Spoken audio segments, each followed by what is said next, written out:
I've been warning about this for decades.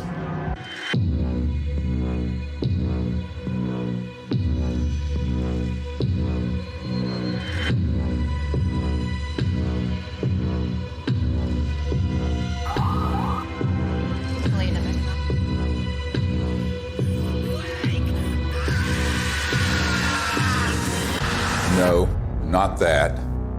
This. Speaking of conspiracy theories that actually have truth at the bottom of them, the Corona relief bill the president signed last month contains a provision that hasn't gotten a lot of attention. It directs the Director of National Intelligence, in consultation with the Secretary of Defense and the heads of other agencies, to disclose what they know about UFOs within 180 days. So what are they going to tell us? I provided briefings for 4 presidents, foreign heads of state, generals, and a sitting CIA director who later betrayed me. I've seen lives destroyed. William Colby has been missing since April 27th. His canoe was found washed up on the banks of the Wicomico River. Friends murdered. Unthinkable evil unleashed on our planet. All to protect this illegal and immoral secrecy. And nothing I've seen scares me more than this unprecedented moment we are living through. We're in the final hour of an agenda that has been playing out for nearly a century. Centralized monopolies of power in government, the defense industry, and the corporate media are all converging on the same narrative that extraterrestrials are real, they're here, and they're a threat. Those are not weather balloons. Those are clearly autonomous aircraft of some kind that are, as you put it, swarming U.S. military craft. So there are 2 options. Under intelligent control. These are craft under intelligent control, and they're flying with impunity, Tucker, within our airspace, and they can outmaneuver, outperform anything that we seem to have. We need to find out who's operating them and also what the intent is. The truth is, we do know who's operating them. Some are indeed extraterrestrial, and they are absolutely not a threat, as you will see. It is, in fact, the secrecy that is an existential threat to life on Earth and beyond, as stated by the first CIA director, Vice Admiral Roscoe Hillenkoetter.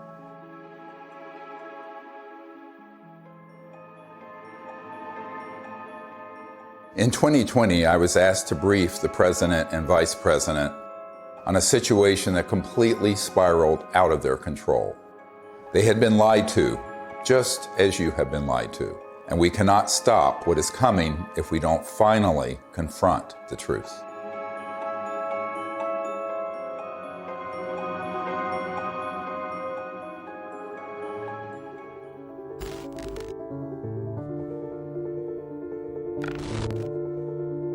This may be one of the most important photographs ever taken. A dissection of an unknown humanoid from sometime in the 1920s.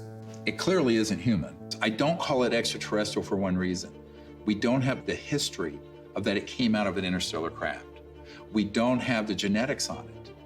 And there are a group of doctors who are obviously doing the dissection, and then there are suits, very much look like government officials in the perimeter, watching. A woman called me up a few months ago whose mother was a seamstress on the atomic bomb project and built the covering for the bomb that was dropped on Hiroshima and Nagasaki. So she was cleared to the A-bomb project. She was then, of course, moved to the only atomic bomb squadron in the world at Walker Field, which is where Roswell is. At that time, she acquired this photo. How do we know? We tested the paper to establish that it was early 50s. And it's a photo of a photograph. And so we do a whole research project on it. We have it analyzed by the top medical archivists in the world, Dr. Burns in Manhattan, who establishes that it is the 1920s. We have the top clothing experts at the Metropolitan Museum of Art determined that those absolutely are from the 20s. So medically, clothing, everything. But if it is what we think it is, it means that there had been targeting and retrieval of extraterrestrial material and beings that are 20, 25 years before Roswell. And that opens another whole chapter. Now, the reason I think that's quite possible, I've had members of my team who've been in the vault and in the classified projects who have seen top secret files going back to the late 1800s and early 1900s dealing with ETs and ET craft and beings. So everyone thinks everything happened at Roswell. No, this goes back longer. Think about that. At least 100 years of UFO secrecy. Do you really think this guy, or this guy, or God forbid, this guy, really have a grip on this issue? Excuse me, I didn't mean to fart out of my mouth. They don't.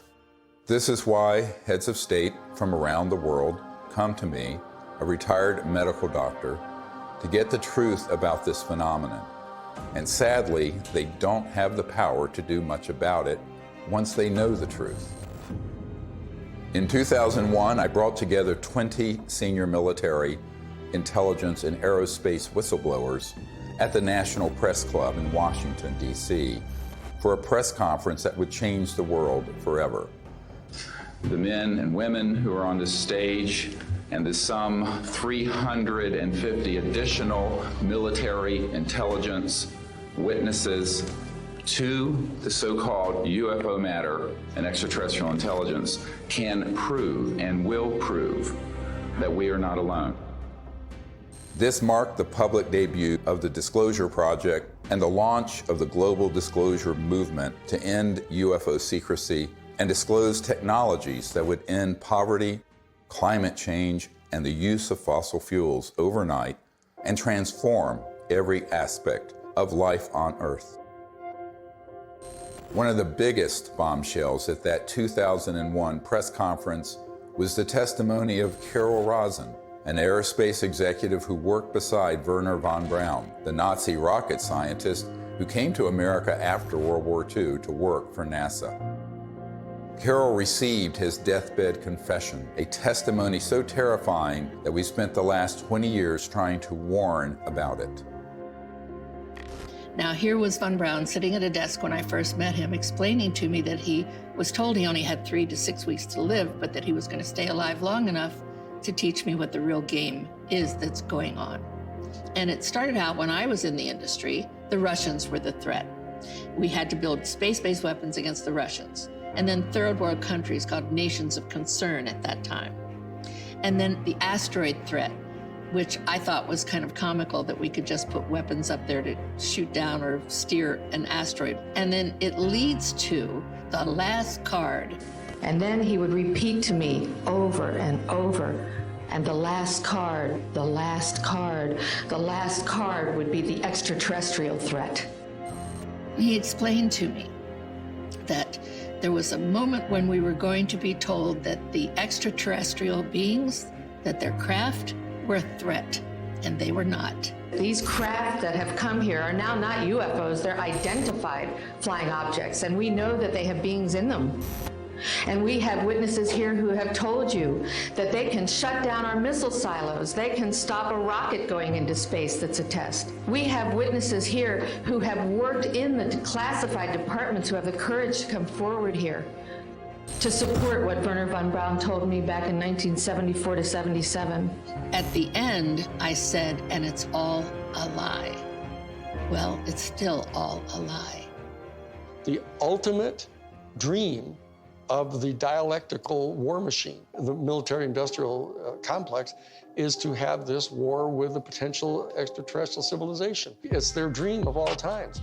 You know, you can roll into place all the kind of strictures of a national security state. You can spend literally trillions of dollars a year on massive military equipment, super high-tech equipment, et cetera. And so that it's logical that they would use that as an excuse. And we do know from repeated examples of it that the utilization of a false flag operation to initiate a war goes on over and over and over again. Our human family does that. The nation states do that. Hitler has done it. They dress up troops looking like some other neutral country they want to invade and have their own troops dress up like them and pretend they've assaulted somebody, and they rush in and attack that country. You know, it's gone on and on. Flashback to September 11, 2001.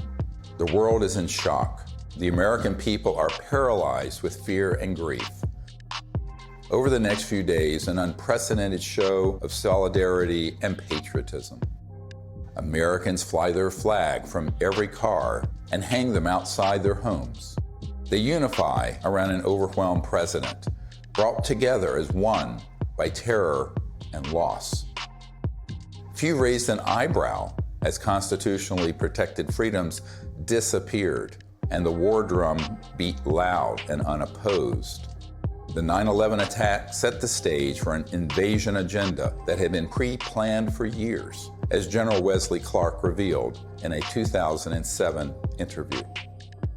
He said, I just got this down from upstairs, meaning the Secretary of Defense's office today, and he said, this is a memo that describes how we're going to take out 7 countries in 5 years, starting with Iraq and then Syria, Lebanon, Libya, Somalia, Sudan, and finishing off Iran. I said, is it classified? He said, yes, sir. I said, well, don't show it to me. When Von Braun talked to me about this faked extraterrestrial, he called it a faked alien invasion that was being planned, I saw on a board a list of countries against whom we were going to build space-based weapons. I called Wesley Clark and he answered the phone. And I said, well, what is it about? And he said, well, I asked that question. What is it about? And the guy at the desk said, I don't know. I said, we're going to war with Iraq. Why? He said, I don't know. In its paper, published in 2000, Rebuilding America's Defenses, the neoconservative think tank Project for the New American Century asserted that only a, quote, new Pearl Harbor would generate the political will for the military and defense policy transformations the group desired. Indeed, these traumatizing events are always planned or hijacked in order to manipulate perception and manufacture consent for military action and the theft of our wealth and liberty. George W. Bush, Dick Cheney, and others had decided to go to war with Iraq long before Colin Powell gave that presentation. I feel like it was the lowest point in my professional and personal life that I had a hand in managing it. But we've come a long way since the 9/11 attacks. That same document that called for a new Pearl Harbor goes on to describe how we need to put weapons in space, and even predicts the creation of the Space Force.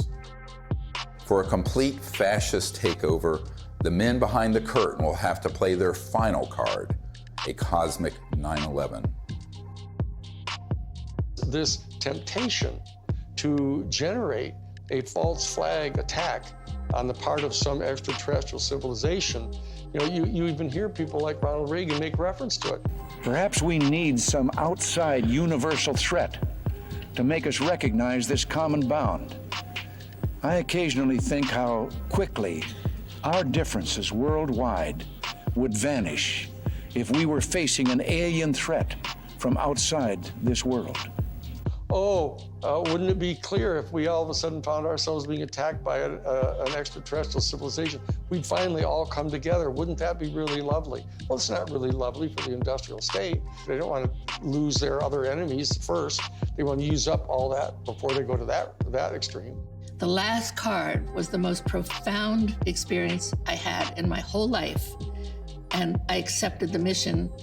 And until Stephen Greer picked me up and talked me into going to the Disclosure Project, when I had just about given up, that's when I saw that there were other witnesses to what's going on, to the truth, to the facts. When she told me what Wernher von Braun had said, it didn't surprise me, because I had previously met with a number of people in the defense industry and in the intelligence community who had already told me that there was such a plan and that it could be actuated at any moment. And that was one of the long-term agendas, was keep the technologies away so we can maintain our industrial base of fossil fuel and all this. When we're ready to pull the trigger on releasing this information, spin it in the direction that benefits the foxes guarding the henhouse, the people holding these secrets.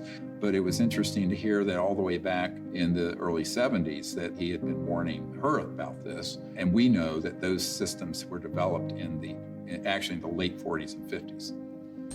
Truth seekers who explore the wonders of the ET phenomenon walk an extremely dangerous path. Most get sucked into the gravitational pull of the black hole of disinformation, where lies about the UFO cover-up and about ETs themselves poison the minds of even the smartest and most well-intentioned investigators. These lies include ETs are demons. It's all interdimensional, not extraterrestrial. We don't have man-made UFOs.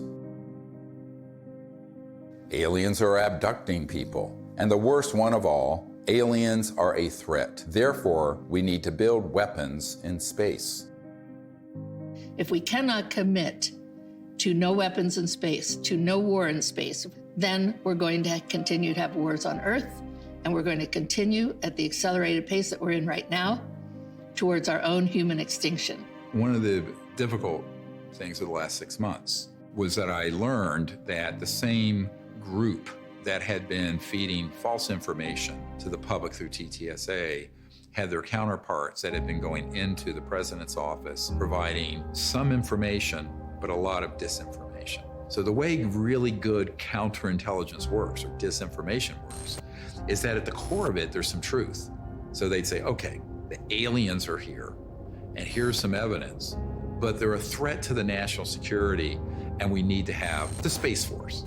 Wow, Space Force.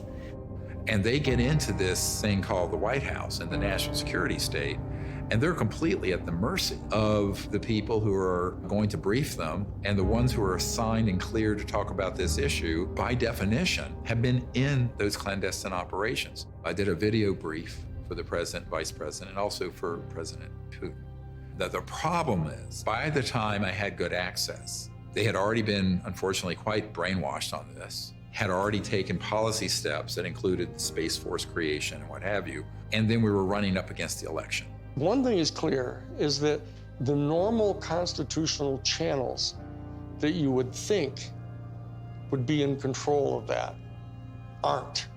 Presidents aren't briefed in on this. Heads of the Defense Intelligence Agency come in who aren't briefed, and I'm convinced they're not. From talking to them, it's clear they don't know what's going on there. So there's some other structure. I happen to be persuaded by the evidence that immediately after Roswell, when they recovered a craft and bodies from the UFO vehicle, that the Truman administration set up a body that was outside of the normal constitutional framework of our United States government.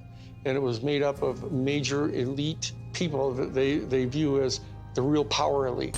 A shadowy government with its own Air Force, its own Navy, its own fundraising mechanism, and the ability to pursue its own ideas of the national interest, free from all checks and balances, and free from the law itself. It's sort of a shadow government within the government, not just in the United States, but all around the world. And the kind of power they have, both financially, technologically, and the means of projecting power militarily, is much greater than anything that the conventional military or the conventional government or the President of the United States has. Eisenhower knew it, and by the time he left office was very upset about it. In the councils of government, we must guard against the acquisition of unwarranted influence, whether sought or unsought, by the military-industrial complex. The ETs actually had reached out to Eisenhower near what's now Edwards Air Force Base, Muroc, and really wanted us to stop disrupting the fabric of the universe with these nuclear weapons and advance in a positive way into space and become part of an interplanetary family, which would have been wonderful for humanity, wonderful for the cosmos. But the people who make a lot of money from war and a lot of control of the populace through fear did not want that. So they circled their limousines and sort of moved aside the good people who would have been arguing for that. And that included Eisenhower. We must also be alert to the equal and opposite danger that public policy could itself become the captive of a scientific, technological elite. The fascist element that is owning most of the stock in the major corporations, especially the oil corporations and the natural gas corporations and the pharmaceutical industry, the railroads, the shipping lines. Virtually all these people are fascists, all during the robber baron era. That's what they did. They laid claim to those areas of our American economy, and they've never relinquished them.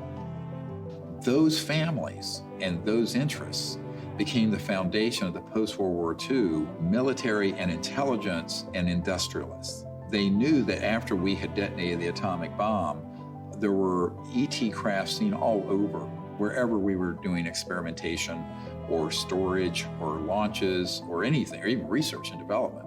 The ETs were very concerned about that for reasons we'll get into.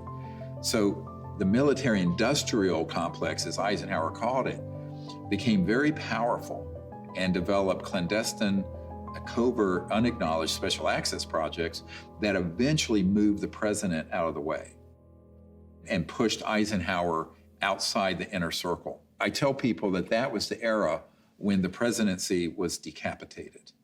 Fascism isn't, somebody wearing, a monocle and six-league boots with a saber scar, and all that stuff, and strutting around in Nazi uniforms.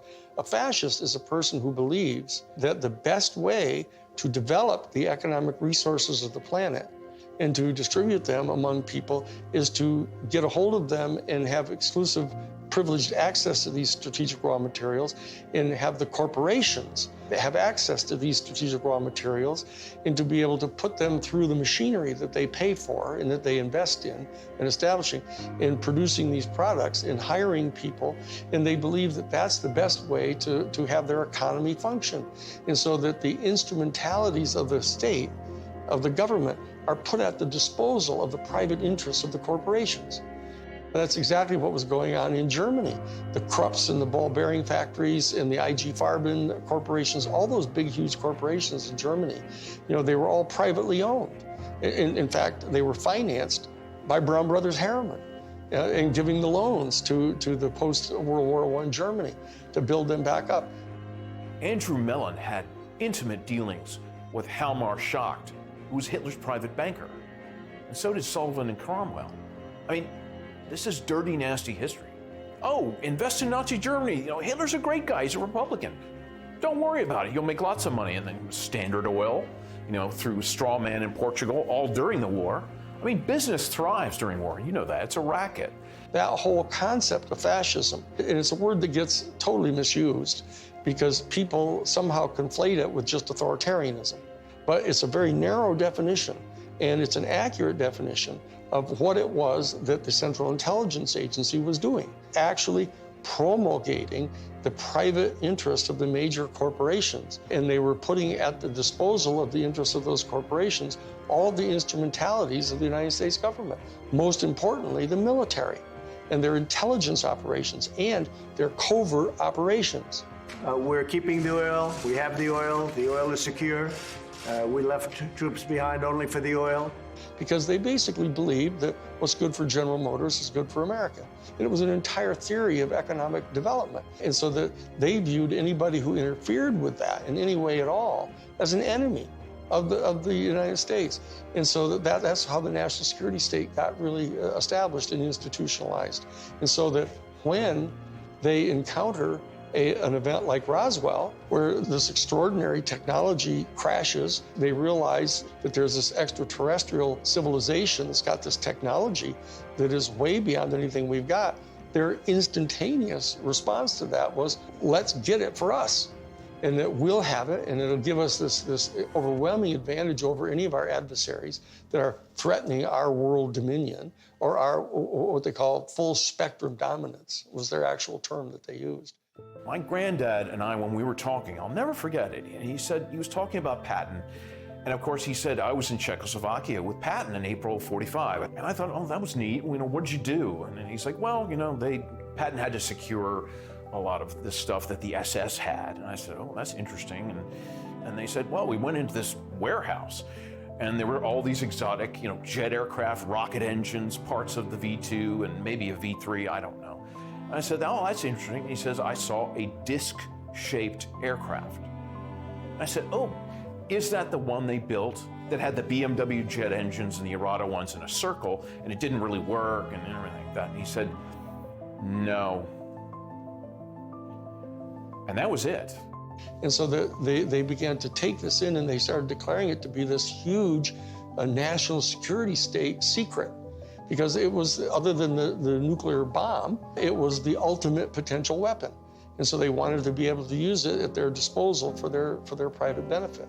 That fascism and the fascistic proclivities of these big industrialists and very powerful people, they know they really can't control 8 billion people unless they first control their minds and their beliefs and their attitudes. As Nazi war criminal Hermann Göring said at the Nuremberg trial, the people can always be brought to the bidding of the leaders. This is easy. All you have to do is tell them they are being attacked and denounce the pacifists for lack of patriotism and exposing the country to danger. It works the same in any country. The buffoonery of the Third Reich was instructive, and they learned that that kind of behavior wouldn't be effective. So they went subterranean. They went covert. People don't understand. We won the battle of World War II. We did not win that war.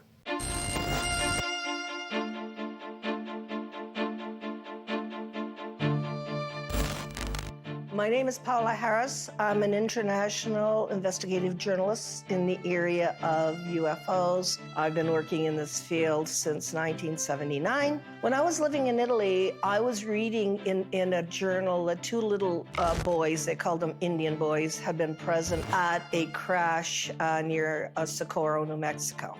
And I was wondering why none of my colleagues ever followed up on that. So when I came to the United States, Destiny had it, that I was able to locate one of the men, Remy Baca. He told me in detail that they had witnessed this crash, these two little boys, in 1945. There was an object that shaped like an avocado. And what interested me most, because I look at the timing, is it was exactly 1 month after we exploded the atomic bomb. And the atomic bomb is July 16th, 1945. 5, 4, 3, 2, 1.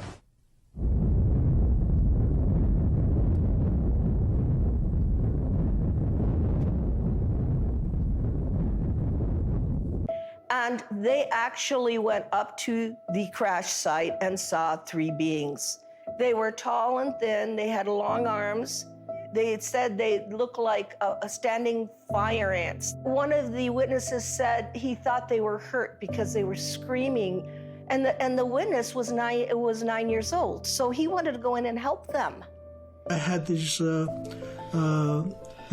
feelings that were being projected from them to me through my mind. I could feel what they were feeling, pain, anxiety. They were far away from home. They were lost. They were hurt. And I could feel that. And I could see all kinds of pictures in my mind that to this day I have not been able to figure out what they were. So why it's important is we have 2 witnesses. It happened August 16th, 1945. And from that area, about 13 miles away, we had exploded the atomic bomb. So I thought, well, let me go there. And for 5 years, I investigated this case and realized that whatever happened 1 month later was a statement to the planet. It was a statement about our going into the nuclear age. And it was a statement that meant, wake up, because whatever you guys did 1 month before is going to affect you for the rest of the planetary life. Assuming that they've always been there, but what caused this great interest in us, this large incursion after 47? Well, obviously, the atom bomb. If you accept the multidimensional theory, it's highly likely that we've done a hell of a lot of damage. In somebody else's world, they might have even done more damage there than we did here. We kicked the hornet's nest because we actually were doing more damage in those other dimensions and worlds than we were doing here. Step in the shoes of a generic extraterrestrial who's tied into a civilization that's interstellar capable. And you are observing that in one person's lifespan, 100 years or so, we're going from guns and maybe cannons and a machine gun in World War I to thermonuclear weapons, then into the space age, then these clandestine and covert unacknowledged projects develop weapon systems based on studying extraterrestrial systems, and then beginning to put them on satellites, on aircraft, and on ships, and on land-based systems. So the ETs are sitting back and looking at this in its aggregate, and now we're decades into the solutions for poverty in the environment, decades into the ability to have a new economy that would be just, and also would be a space economy. We could be out in space peacefully. We're decades to when we should have ended the war to end all wars was supposed to be World War I. What have we done? One war after another. Now they want to launch the big one, this final card that Wernher von Braun spoke of, interplanetary war, by hoaxing an alien threat. So these civilizations are really quite appalled, frankly. And at the same time, we're using weapons like atomic and nuclear that disrupt the fabric of the universe, and their worlds are affected. We knew the world would not be the same. Few people laughed. A few people cried. Most people were silent. I remembered the line from the Hindu scripture, the Bhagavad Gita. Now I am become death, the destroyer of worlds. I suppose we all thought that, one way or another. I am death, the destroyer of worlds, plural. Worlds, plural, is not just this planet. So it got to me that Oppenheimer knew right well that they were having UFO visitations, that someone was interested, and I had in my possession already the MJ-12 documents that are on Ryan Wood's website. A letter from Robert Oppenheimer and Einstein addressed to President Truman. It's called Relationships with Celestial Within Our Bodies. When you say relationships with celestial bodies, and you are calling whoever was over that area cultures, you're not really talking about any kind of hostility. What you're talking about is more integration. So that whole document said, what do we do with this problem? Do we communicate with them and treat them like they're another country? And if so, the United Nations is not capable of handling this. In the document, it says we need to create a supra-United Nations. These are the words of Einstein and Oppenheimer. Who can deal with this problem? The ETs have done a number of things when we go too far, where they stop it. Now, they don't do anything hostile or violent back. They've made it quite clear through very explicit events where the ETs do not want humans going out there with guns blazing. A couple of nuclear weapons sent into space were destroyed by the extraterrestrials. The one incident, for example, was they actually photographed the UFO following the missile as it climbed into space and shining a beam on it, which neutralized the missile. And that is their major concern, is to preserve the integrity of the Earth, because it affects their own system. The very end of the 70s and the early 80s, we attempted to put a nuclear weapon on the moon and explode it for scientific measurements and other things, which was not acceptable to the extraterrestrials. And what happened? They destroyed the weapon before it got to the moon. The idea of any explosion in space by any Earth government was not acceptable to the extraterrestrials, and that has been demonstrated over and over. And what's the consequence? How is that demonstrated? By the destruction of any nuclear weapons sent into space. If they were hostile, they would have just eliminated all that testing. They don't. I find out that is not the way they operate. They warn. They say, what the heck are you doing to your beautiful planet? And you have a choice. We have a choice. We can listen, or we can let it happen. If people are watching the media right now, they're not hearing about the peaceful extraterrestrial craft. What they're seeing are released, supposedly leaked documents, leaked videos, much of which is not even true. They're not real. It's faked right there. And it's being presented in a format that is to cause fear, to make us see the crafts and the beings as enemies. There's no question whatsoever that the elite that are in charge of the national security state infrastructure, both the official infrastructure and the unofficial infrastructure, are in fact not only fascistic in their economic vision, but they're racist. So I'm telling you, when you see the documentation that goes on inside the Third Reich, in the courses that they were teaching at the thing called the Ordensbergen. The Ordensbergen was this series of 4 castles where they trained the SS people, and you get access to their documents where they're talking about this eugenics and everything. Why is it that they hate the Jewish people the way they do? And people don't have any idea. People got some weird, distant ideas about this, mainly because we allied so closely with the fascists, even immediately after World War II, that they suppressed all of this information about them. And so people don't really know the details of what their thinking was. But the bottom line is that this issue of racism runs extremely profoundly deep in this elite, white, male, Caucasian elite that owns most of the stock and shares of the major corporations and are the promulgators of this fascist ideology, right? And these are the people that were put in charge of the UFO program right from the beginning. Many people who would consider themselves New Age and into all this stuff fall into these camps of, well, there are the good aliens and the bad aliens. And the good aliens almost always look like someone from Norway. And the bad ones have different features or maybe darker. I'm going, this is racism. You just call it out what it is. This is absolutely racism extrapolated into an interspecies level. Not just racism, but speciesism, which is even deeper.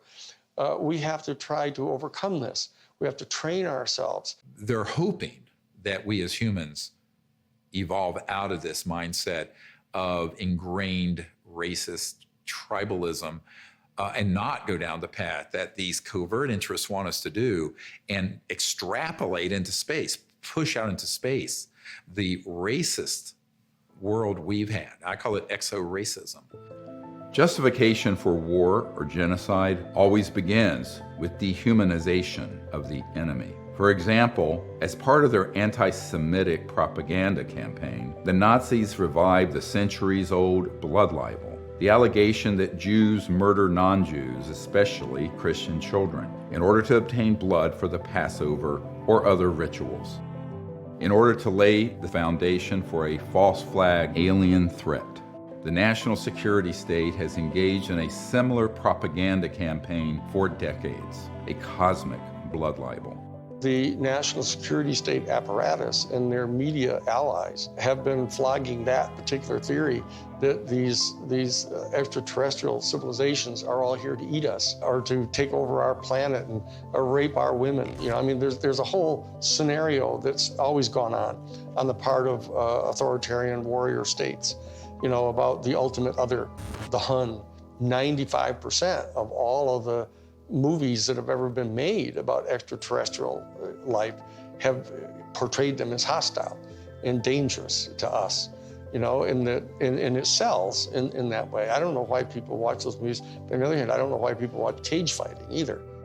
When Unacknowledged went viral and got hundreds of millions of people to see it, within months, they stood up the TTSA with Luis Elizondo, who is a famous disinformation operative in the Pentagon, at least amongst intelligence officials that I've met with, and others who are well-known disinformation figures within the UFO subject. That began the whole process of trying to pull the narrative back to, gee, we don't know what these are, but here's the evidence that we're, quote, leaking, which wasn't a leak, it was a controlled release. And then they hit the button, so the mainstream media that will take dictation from the intelligence community begins to cover it in the New York Times and CNN and every network around the world. Whereas the Disclosure Project has 100 times more direct military witnesses and better evidence. And they wouldn't touch it because it doesn't have the threat narrative attached. It doesn't have the agenda attached. This is a tradition in our family. You know, as you said, the Mellons were the first family of intelligence that will go along with, you know, we need to do this for the good of the country. You know, yes, you gotta lie and do whatever you have to do, but, you know, this is what we need to do. And they'll just do it. I mean, I'm not gonna, you know, stay silent when members of my family lie to the American people. I won't do that. It's one thing for my dad, you know, in the old days, to get up there and do some mild fibs about, you know, highways. This is not. You're messing around with the survival capability of the human race. Correct. I mean, that's not an overstatement. Right. This is deadly serious. It's not funny. I know from direct conversations, they know that the major military authorities with whom they've had very close communications realize that if in fact the extraterrestrials were hostile in their intent toward us, they could have done anything they want to do. They can come and go at their pleasure. And so that in that regard, they do not constitute a clear and present danger to our national security. But they also know that they're in the habit of getting their funding for all of their entire organizations, et cetera, by flogging a threat. And so that they're inclined to do that because the simple fact is they don't trust the people in Congress. They think the people in Congress are so Pavlovian in that they, in fact, distrust their constituency so much that they have to scare them. And so they say, well, if we're going to be able to justify having hearings about the UFO issue, we're going to have to tell our people that, you know, oh, they're a potential threat to us. And so therefore, they're conning their own constituents. And then they are getting conned by the military-industrial complex because they don't trust them either. And this is a question of integrity. That as long as people are not trusting each other and they're conning each other, you know, this is dangerous. This is how wars start. This is how people lose control of the narrative of what's going on here. Those of us in the CE5 community, et cetera, need to establish some kind of level of discourse with Lou Elizondo and with Chris Mellon. All they have to do is know that we're obviously sophisticated enough to know that what they're saying publicly, they know isn't true. We have to be able to establish diplomatic relations with our own people if we're going to establish diplomatic relations with an entire extraterrestrial civilization. And so that we can't just degenerate into the same kind of low consciousness bullshit, you know, that we're afraid of. The facts about UFOs are so much stranger than the lies that you discredit yourself simply by telling the truth, especially when it comes to so-called alien abductions. Perhaps the most devastating aspect of the cosmic blood libel is the hoaxing of alien abductions by humans in order to create a culture of fear towards extraterrestrials. Dozens of insiders have confessed this secret to me, but it wasn't until 2016 that I was able to get one of them to say so on camera. We did do that, yes. OSI did that. There was a special group out of the 7602nd Air Intel Wing at Fort Belvoir that came out and did that. They had these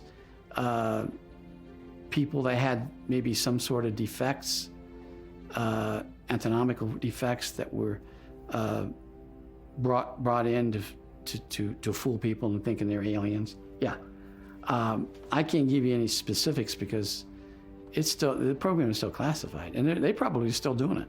I wouldn't doubt it. They were still doing it. These civilians got onto the base and got into something, and they saw something they weren't supposed to see, and this group came out and went into their home and scared the dickens out of them and staged an alien event. Exactly.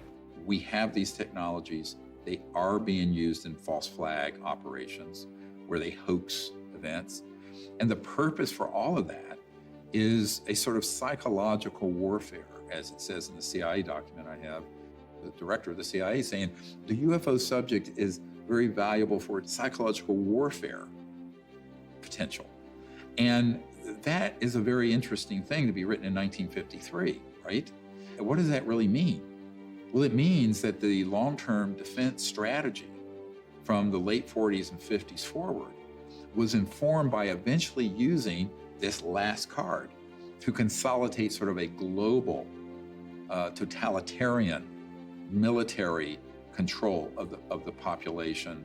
Could it be manipulated purposely by people who have the technology to simulate UFO sightings? And people say, well, of course not. Who would do a thing like that? Well, I would remind you that during the Watergate investigation, it was discovered that there was a plan originated in the White House to surface a submarine off the coast of Cuba and paint the second coming of Christ over the island of Cuba using holograms. Which is well within our technology today. The idea was that since there is a large Catholic population in Cuba, they would be so upset by this vision that this would saturate the communication channels, the telephone system in Cuba, long enough for an invasion to take place. How interesting. I never heard of that. Well, I think that's a classic in psychological warfare, but that kind of manipulation is well understood. And I have personally investigated several apparently genuine UFO cases where there was, in fact, manipulation. My conclusion, the conclusion of scientists working with me, was that there was, in fact, a manipulation taking place and that it was not a hoax on the part of the witnesses, but a hoax on the part of somebody much better organized than them.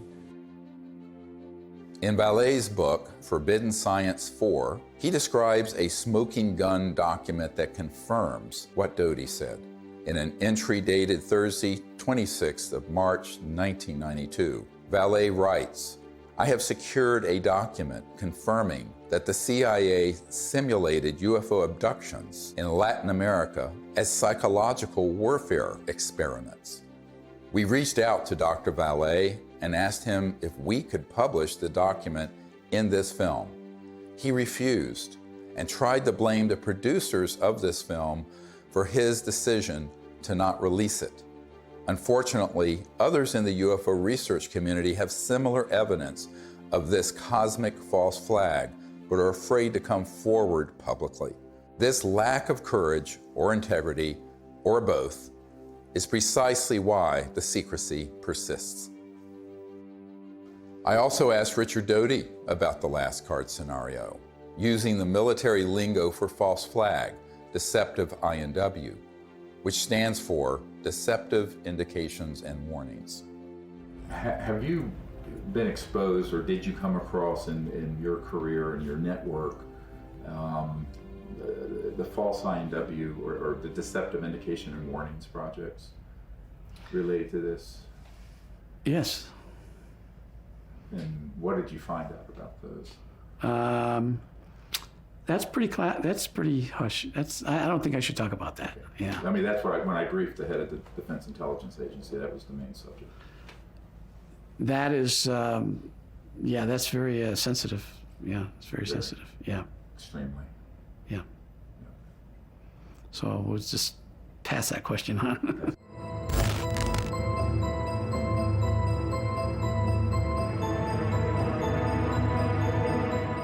Colonel Corso was given the job by General Trudeau for the Army in research and development of foreign technology. But the foreign technology is really foreign. I mean, it's so foreign, it's out of this world.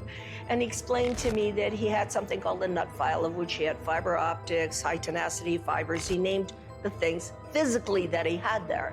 He knew they came from extraterrestrial crashes or extraterrestrial materials they had recovered. And it was his job to take them to big companies to be back engineered.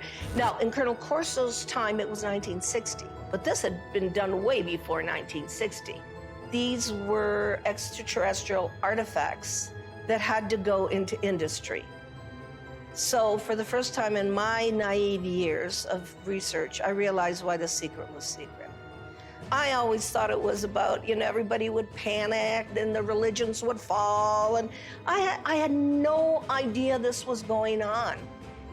And ever since my association with Colonel Philip Corso, I realized what this is about. What this is about is the toys, the artifacts. And it's really about the industry. It is not about whether people would be scared or whatever. I think that the younger population and people that have studied this know that there is no danger. I mean, if they're not going to bomb you during the time you're doing the H-bomb tests in the Pacific, I don't think they're going to decide to come out of nowhere and bomb everybody or to have an invasion. There are too many times where we could have had an intervention that was hostile, and we never have, and we're the enemy. Hey, John, happy birthday. There's no way that I can, sugarcoat this. I was talking to a gentleman about the UAP report, and he contends the Pentagon has alien bodies and crafts. So I just wanted to run this past you. Does DOD have these things, and if so, where? Jeff, the UAP task force is really designed to take a look at these unexplained aerial phenomena, try to help us get a better understanding of them. Again, I'm not going to get ahead of the report that the DNI will submit, that we are helping, obviously, and providing input to, and I think I'll just leave it at that, Jeff. This exchange would have been unthinkable even a few months ago. And notice that he didn't deny it. There are three major lies of the current false flag disclosure of UFOs in the media. Number one, we do not know what UFOs are. Lie. Number two, the U.S. military does not have any aircraft that can perform in the way these UFOs maneuver. Lie. Number three, they are a threat to national security. Lie. The only threat to national security and world peace is the unacknowledged projects using man-made UFOs and other technologies to hoax alien events. Period. And yet, we are inundated with messages about the threat to national security posed by UFOs. We take all incursions into our operating spaces seriously. So, I mean, like everybody else here at the Defense Department, certainly we are taking the entire matter seriously as it regarding the potential for safety concerns. One of the most brilliantly subtle disinformation techniques currently being deployed against the people of Earth is this air of phony agnosticism that has been generated surrounding this issue. Do you believe that they sincerely don't know what these things are and where they don't? We have the best military on planet Earth, the greatest intelligence agencies. These are true unknowns, and they were swarming our military arsenals. They're seen over nuclear facilities. This is documented. We need to find out who is operating these vehicles. There's a certain studied agnosticism that the media is allowing to come out through these ufologists. For example, Nick Pope. I mean, we are under siege. It's like there's a war of nerves going on. And if this was drones belonging to a foreign adversary, there would be an absolute outcry. And yet, the situation we're in, that we don't know what these things are, and they might even be extraterrestrial, that's worse. So I agree with Luis Elizondo on this. This is a potential catastrophic failure of intelligence.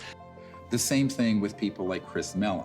Whether he's been paid or not, he will get up there and say, well, we don't know what these are, we need to study them. There's a vital national security issue, which is that our sovereignty is being violated by vehicles of unknown origin. Chris and I have met, we've talked about all this stuff. I think the TTSA program was a little goofy with Tom DeLonge. This is a mechanism to change the way the government acts. You're going to see us dealing with the Senate, us meeting with the intelligence services of other governments, and everyone is coming out of the woodwork and saying, this is real, we got to do something about it, and it very well could be a threat, but we can't put our head in the sand. Former Blink-182 frontman Tom DeLonge launched To the Stars Academy, or TTSA, supposedly to bring scientists and whistleblowers together to advance the disclosure of UFOs. In reality, this was a thinly veiled front group for the Defense Intelligence Agency, staffed with notorious spooks like Jim Semivan, the former head of covert operations domestic for the CIA. All of a sudden, the same media outlets that historically ridiculed this subject started fawning over DeLong and his entourage of disinformation agents, and always with the specter of an alien threat. Hal Puthoff was soliciting me for funds for his quantum communication thing, which I think the Navy has had for 30 years. So there's a lot of disconnects going on. And of course, they've left that TTSA program, and I don't blame them. I think it was a shit show and some type of CIA, quasi-psyop something. And I don't think anybody was really excited about it. And when they say, this is a mystery we need to solve, that is not true. As you and I know, the US military, especially the Navy, has reams of information on every shape of craft, where it's from, who's driving it, what they're up to, Forget it. It's just been going on for 70 years. The military-industrial complex is not stupid. Neither are the branches of the military. They know exactly what's going on. I think Chris means well. I really do. I don't think he's one of these guys, that's going around here, I'm going to fool the public and get paid for it. He doesn't need the money. I don't need money. We don't need fame or money. That's the last thing a melon wants. I'm telling you. And of course, TTSA even had a Lockheed Martin Skunk Works engineer who said, we need more money to study this because we don't know how these operate. In 1984, I got my chance to go to the Skunk Works. I'm working on things that defy imagination. Meanwhile, we published a letter that was written to Ben Rich, the head of the Lockheed Skunk Works. And the person writing was a friend of Ben Rich and said, are these UFOs ours or extraterrestrial? And Ben Rich writes back, they're both. He acknowledges that they are both extraterrestrial and ours. Now, this is not some ufologist. This is the head of the Lockheed Skunk Works, the premier aerospace engineering entity, arguably, in the world. Another man exchanging letters with Ben Rich was military aerospace historian James Goodall, who was Rich's pen pal and confidant for 25 years. I met Mr. Goodall in April of 2021 at the 20th anniversary of the Disclosure Project, which we celebrated in Scottsdale, Arizona.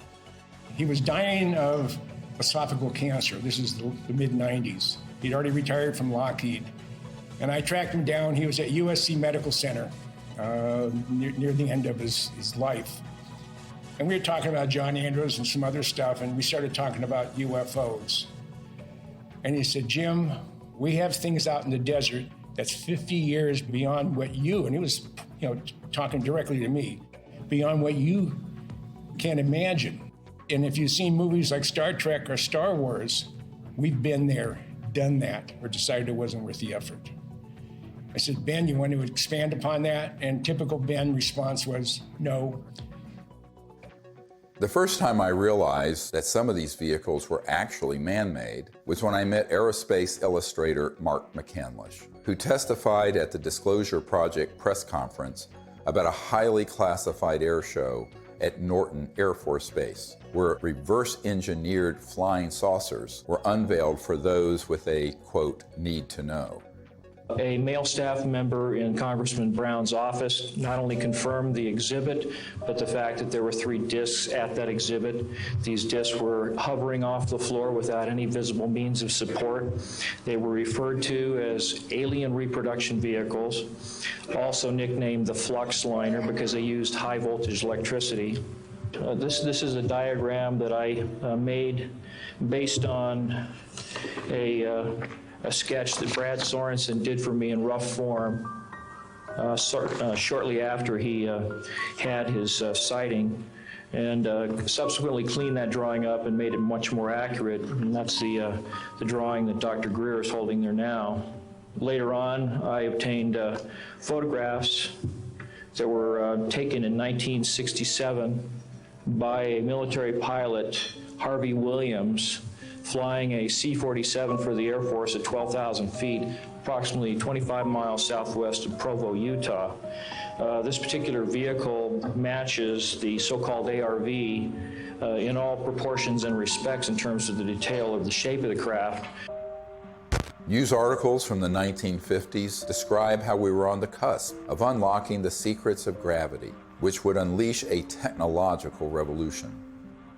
But suddenly the articles stopped without explanation. This is the point where we cracked anti-gravity technologies and it went totally covert. And this Tic Tac, the word is, it's Lockheed Martin. It's the successor to the TR-3G Black Triangle model. Elizondo just will talk the bark off a tree. He goes in circles. He's a great counterintelligence guy. I'd love to get into a debate with him, but of course that's never going to happen. Well, this is a document that was obtained through the Freedom of Information Act, and it demonstrates quite clearly that we have had issues with these, if you will, these UAPs or UFOs in the vernacular for at least 70 years, at least since 1950, probably earlier. And this is official U.S. government correspondence. This isn't some eyewitness report from a civilian. This is official government documentation from military personnel to very senior military brass. And what it says is very quite compelling that, look, we've had a lot of military and intelligence eyewitnesses, to include special agents and scientists, and all of them are seeing these things. And more importantly, the frequency has occurred on a regular and continuing basis over sensitive U.S. military facilities. And this has been occurring, Tucker, again, since 1950. The U.S. government has finally admitted that this is not some sort of secret U.S. technology. Quite the contrary. Over the years, dozens of defense and aerospace industry insiders have briefed me on what they were really working on at places like the Lockheed Skunk Works, going back to the 1940s and 50s. Many of these man-made aircraft have been spotted by thousands of eyewitnesses and become part of the UFO lore, indistinguishable from actual ET craft. These rogue, covert operations within the military-industrial complex stage thousands of sightings, abductions, mutilations, and disturbing encounters with our public-facing military, knowing these incidents will be mistaken for ET craft. This confusion between what is extraterrestrial and what is man-made is essential for pulling off a false flag that would be blamed on aliens. This is from 1983, Hudson Valley, very famous cases, many witnesses to these transformer-sounding objects, and underneath, when they were close, you can see superstructure and tubes and other things. That is not extraterrestrial. Now, have there been extraterrestrial vehicles of boomerang and other shapes? Yes. But where do you think they get the idea? And also, how else do you create a false flag? You have to create structures that would be believably not aerodynamic. Some of them are kind of hybrids. They'll have some conventional propulsion as well as electrogravitic, and they all have structural, superstructure components that are clearly a man-made machine, not an interstellar vehicle. This is 1989 in Belgium, that you can see all the tubes and structures underneath. Again, this is global. These are also well-known platforms. You can basically, once you get your lifter system in place that causes mass cancellation, you can create any kind of air structure around it. And it doesn't matter if it's aerodynamic or not, because the way it moves, let's say, the molecules of air around it. So it's basically moving an electromagnetic field effect. So there's no resistance and there is no sonic boom. That's man-made. We've had it for decades. This one is great because it has, if you look at the underside, there are the girders and the structures. And the people under it could see that and could see the light in the center and the three on the end. That is man-made. There are extraterrestrial vehicles that are triangular and that are saucer-shaped and that are other weird shapes. So to make things complicated here, how are you going to know? Well, you got to be close enough to it to see. And if you can't see the superstructure detail you're not going to know whether it's extraterrestrial or not. This is from Southern Illinois in 2000. They went from animal mutilations being staged by clandestine human organizations to these were doing human vivisections and killing humans. But of course, they wanted everyone to believe the aliens were doing vivisections on people. No, it wasn't. Which ones are man-made and which ones are extraterrestrial beings? Dr. Greer is figuring this out. We've got to listen to this information. These are facts. This is not rhetoric. And then we've got to be able to apply it. We're taught to be afraid. We're taught to fear. We're taught to fear extraterrestrial beings. Really? Get over it. Meanwhile, you have people who would purport to be experts in UFOs going on Fox News and other news outlets saying, we don't really know what these are. It's a big mystery. They've lied by omission. And when they say it's a mystery, that's a lie. Okay, I'm sorry. But that, I'm not on board with that. And that, But they have to know that's a lie. Right. So they do. And I think, it's obvious. So, that's why I'm giving this interview with you today. I mean, I've had enough of that. I had enough with my dad. Was he a liaison to Majestic 12 as a magic member? Probably. He probably had 2 pages of the UFO file. Don't worry about the rest of it. Just 2 pages are all you need. Okay, yes, sir. And Chris is going, yes, sir, too. So those people are very studied agnostics who act like we don't know. And that's why they're given an audience. If they were actually to say, here's what they are, here's what they're doing, which is what a truthful disclosure would be, they would be banned off those networks. I don't think I've ever spoken to anyone who has seen more reports, paperwork, photographs, interviews as you on this topic. Has there ever been a confirmed extraterrestrial ship? We'd have to say no. We'd have to say what's confirmed is that we don't know what this, let's call it a ship or an object. We don't know what it is. We can just say what it isn't. Right. And you can ask yourself, well then what, and of course what we call the extraterrestrial hypothesis is a valid one. I mean, maybe it is from some other place in the universe. In the axis of disinformation, Leslie Kean is the original shameless opportunist of ufology.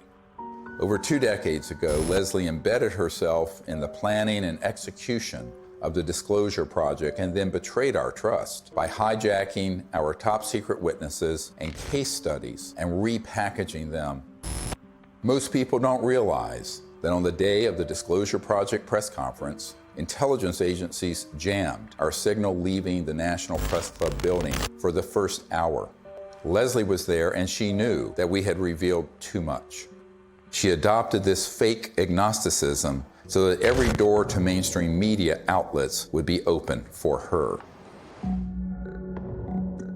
Anything that can operate in impunity within our airspace, within restricted airspace, that can have near misses with our Navy pilots, has to be considered a potential threat. Anything that's in the skies that we don't know what it is, and it's demonstrating incredible capabilities. The only way the Department of Defense is going to deal with it is to see it as a potential threat. Anything that enters an airspace that's not supposed to be there is a threat. After receiving classified briefings on UAPs, Senator Marco Rubio called for a detailed analysis. This past December, while he was still head of the Intelligence Committee, he asked the Director of National Intelligence and the Pentagon to present Congress an unclassified report by next month. We've gone this way before. There have been many initiatives. Gerald Ford, when he was a congressman, held hearings, went nowhere. The whole window dressing of Project Blue Book, and then that was just really a publicity stunt by the Air Force. And most recently, the $22 million that the Pentagon spent on this Bigelow Aerospace study. I had a Zoom meeting this summer with General Herbert, the chief advisor to Senator Harry Reid, and they authorized this funding. After spending $110 million, maybe more than that, because it was a 6-year-long program, where's the beef? What's the results? That money went to Robert Bigelow, who was in Nevada. And he's a buddy of Harry Reid's, right? Right, who was chair of that committee. UFO proponent, exactly. Thinks they've definitely come here many times. Right, so, you've spent $100+ million gathering information, and what did you do with it, outside of, collecting a couple of videos? The people in that circle around Mr. Bigelow and Bigelow Aerospace were all operatives of these unacknowledged special access projects.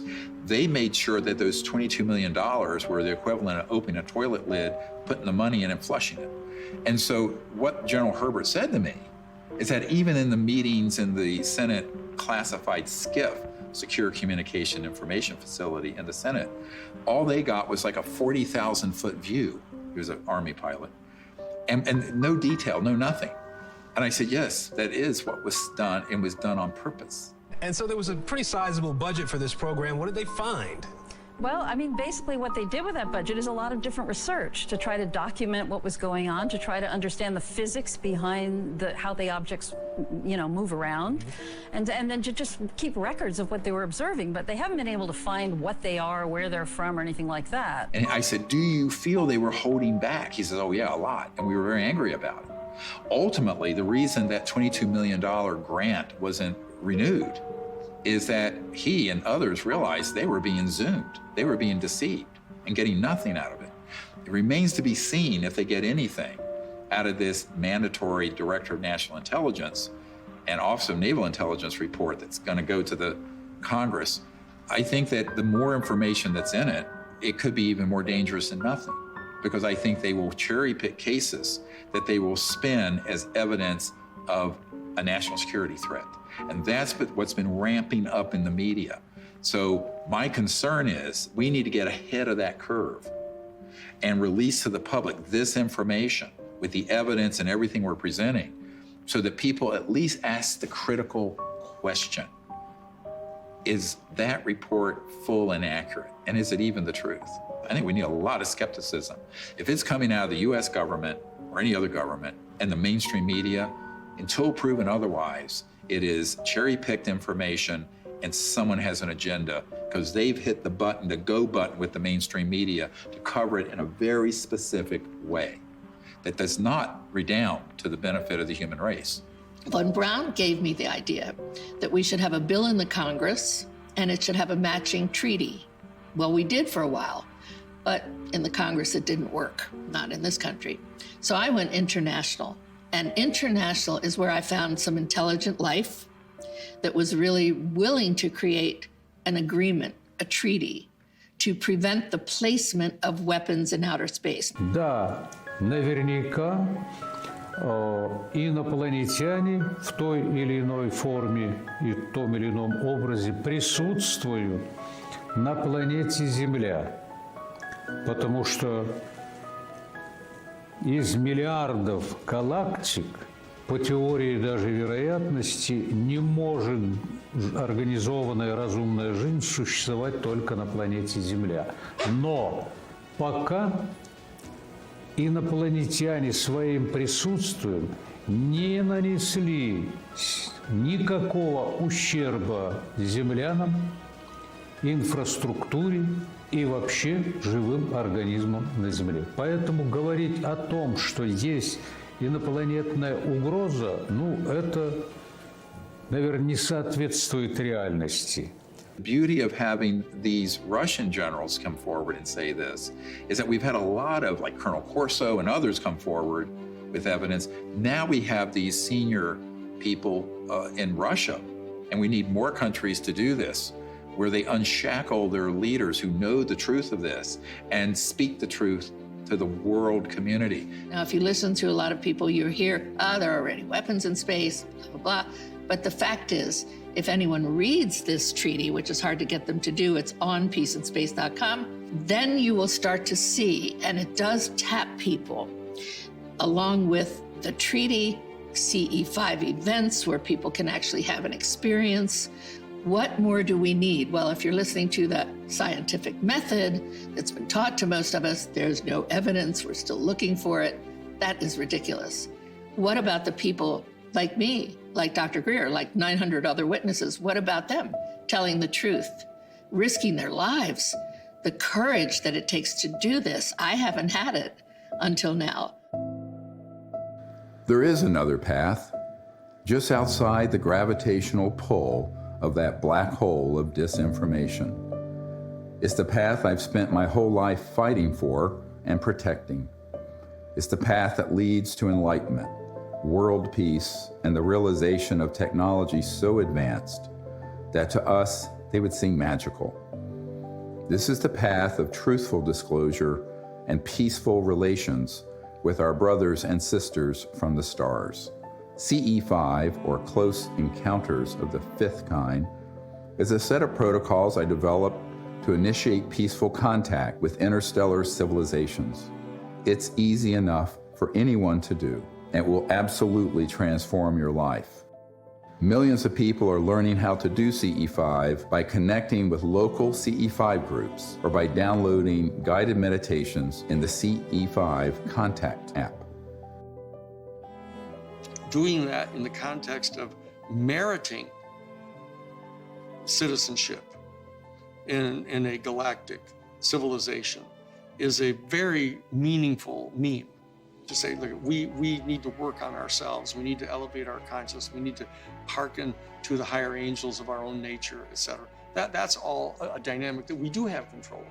That's why I think the CE5 thing is so important, because that's the best way to get data, not to be speculating, from our own political ideology about what they might be like.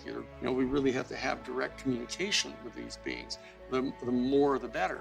That dual role of elevating our own consciousness and rising to the highest levels of the angels of our own human nature on the one hand, and reaching out to establish communion and contact with the extraterrestrial beings themselves, are the two pathways that we have. And in dealing with the national security state, we just have to take whatever steps we can in the legislative realm to impose treaties to keep us from doing things like militarizing space and developing space weapons and all that kind of stuff. That's another third leg of this stool that we have to really do to exercise whatever kind of control we can have over the political realm. And that, I think, is the only way we're going to have not just world peace. World peace should have happened at the end of World War I. We have to have universal peace. At this point, world peace is too late. We're already in an interstellar moment. We're already in a cosmic time. So we have to have universal peace. And universal peace comes from both our external policies and behaviors and from within, the great peace within, the state of universal consciousness. As we wrap up this film, we are seeing the threat narrative intensify by the day. Language like, "We need to stop trying to contact aliens," seems to confirm my long-held suspicion that CE5 would be blamed for a staged alien attack. Do not believe this lie. This isn't entertainment. This is our survival. I saw that Dr. Greer would never stop doing this until he took his last breath, and that he needed help with this. This is not about us. It's not about, fame, fortune, money. There is no money anyway in all this. It's about finding a group of people that have the same vision, but the most beautiful vision he has. And I've attended so many CE5s, is that he has found a way, a non-hostile way, to communicate with who's ever out there, because whoever's out there is depending on him to change this situation. So that, for me, is the most important. The CE5 protocols that everybody can do is going to make a darn difference. So for me, the Disclosure Project is a miracle. And it hasn't been easy. It has not been easy. Can I give you a hug? I love you. You just keep going. We're here. You just keep going, okay? I'll never leave you, so you just keep going. Do what you do. And do what you do the best, because if we don't do it, nobody's gonna do it. Do you understand that? Okay.